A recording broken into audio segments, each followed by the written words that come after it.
Dear learners, welcome back to the session on calculating lambda max for alpha beta unsaturated ketones by using Woodward's Fieser rule. So we have already learned in our previous video about the calculating lambda max value for conjugated diene system using Woodward's rule, right? So as we have discussed in our previous video, we learned that carbonyl group, that is aldehyde or acetaldehyde, they have aldehydes or ketones, they have two transitions. One is pi to pi star transition and another one is n to pi star transition during UV radiation, out of which n to pi star is for forbidden transition, that is weak absorption band. In amides like acids, esters, where we have NR2 group or OH group or OR group. So due to that, those groups are polar, they will show inductive effect. So the lone pair on carbonyl oxygen atom is stabilized by increasing the bond order of carbonyl to C double bond O to C triple bond O. Hence, the energy required for n to pi star transition will be increased. So the wavelength is decreased. It is shifted to shorter wavelength, also called as blue shift or hypsochromic shift. The wavelength is in the range of 200 to 215 nanometer instead of 270 nanometers for aldehydes. So for aldehydes we get around 270 nanometer, but for this ether or amide system we are getting around 200 to 250 nanometer for n to pi star transition.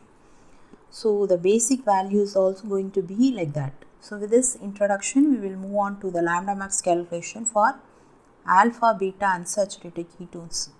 So the basic value is going to be, for acyclic alpha beta unsaturated ketone, it's 250 nanometer. Similarly, for 6-membered cyclic system, it's going to be 250 nanometer. For 5-membered cyclic alpha beta unsaturated system, it is 202 nanometer. Alpha beta unsaturated aldehyde will have the base value of 210 nanometer.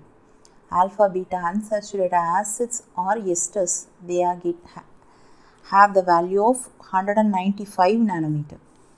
As usual, increment for extended conjugation is 30 nanometer. For exocyclic double bond, it's going to be 5 nanometer. Here, additionally, if you have diene, and that is also homoannular diene, then that component will get increment of 39 nanometer. And increment here for the substituent is given something like, if it is attached to alpha position or beta position or gamma position or delta or more than that. So depending upon that, increment is given like as given here. So alkyl substituent or ring residue, if it is present at alpha position, 10 nanometer will be given as increment. If it is present in beta, 12 should be given. If it is present in gamma or delta, 18 is given. So like that, hydroxyl group, if it is in alpha position, 35, beta 30, gamma or delta 50 is given. So we have to remember this. So it's must, in order to calculate the lambda max value by following Woodward's rule, it's essential to remember these values. So the position is also very important, whether the substituent at alpha position or beta position or gamma or delta. So that also we should know. Then only we can give the right increment. So, and the values given here are for ethanol solvent. Since the carbonyl group is polar, we need to include the solvent effect also. So solvent shift needs to be considered. So in case the lambda max calculation, what is the lambda max in water, like that, then we have to additionally do solvent correction also. So for water, minus 8 should be added. For methanol, no change. But if it is in chloroform, we have to add 1 to the lambda max what we have calculated by applying Woodward's rule. Then for dioxin, plus 5 should be given. For ether, plus 7. For hexane, plus 11 should be given. So let us take examples and see. So for this compound, base value is going to be 250 nanometer, and alkyl group, we have ring residue at alpha position as well as beta position.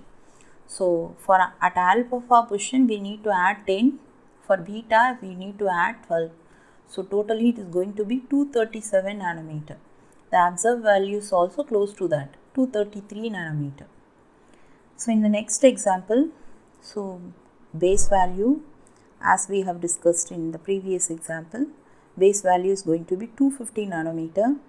So alkyl group, so that is substituted at alpha position, 1 is there. So 10 should be added to that. So in beta we have 2.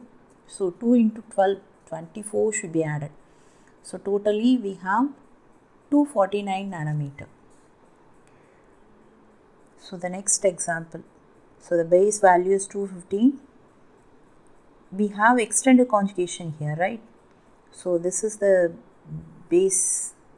So for this, base value is given as 250 nanometer, and there are 2 extended conjugation here. So one here and one here. So 2 into 30, 60 should be added. So exocyclic double bond. So how many exocyclic double bond here? There are 3. So 1 for this double bond. This double bond is exocyclic to this ring. So 1, and if you consider this one is endocyclic. So the next one is exocyclic. It is exocyclic for this 6-membered ring as well as this 5-membered ring. So totally we have 3 exocyclic double bond. So 3 into 5, 15. And we have to check about the substituent, alkyl substituent.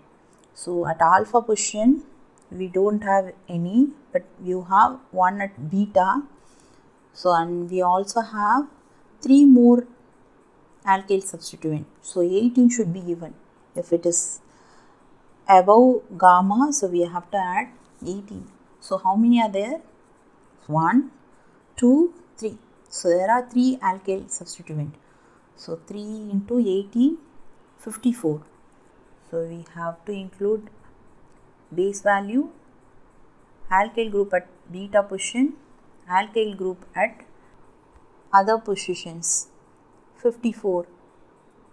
Extended conjugation, 60. There are 2. So exocyclic double bond, 3 into 5, 15. So totally 356 nanometer for this compound. Consider this example. Now this is 5-membered ring. So the base value is going to be 202 nanometer.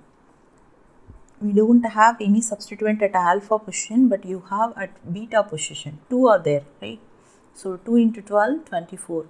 So 1 exocyclic double bond is also there. So 5 should be added. So totally 231 nanometer for this compound. So this is somewhat simple one.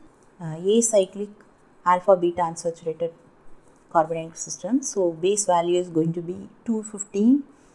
1 alkyl group is there at alpha position. So 10. 2 alkyl groups are there in beta position. So 2 into 12, 24. So totally 249 nanometer. So the next example. So this is again 5-membered ring, alpha beta unsaturated carbonyl system. So base value is going to be 202. We have in alpha position bromine as the substituent. So if bromine is present at alpha position, so 25 should be added. And you have substituent at beta position also. There are 2. So 2 into 12, 24. So exocyclic double bond is also there. So 5 should be added. So totally 256 nanometer for this compound. Like that, applying Woodward's rule, you can calculate the lambda max for any system. So you have to just take the base value depends upon the basic chromophore. Then addition should be given for other substituents. So like addition is given for the oxochromes. Like that we can calculate the lambda max for any system. So with this I'll close this session. Until we meet in next video, happy learning.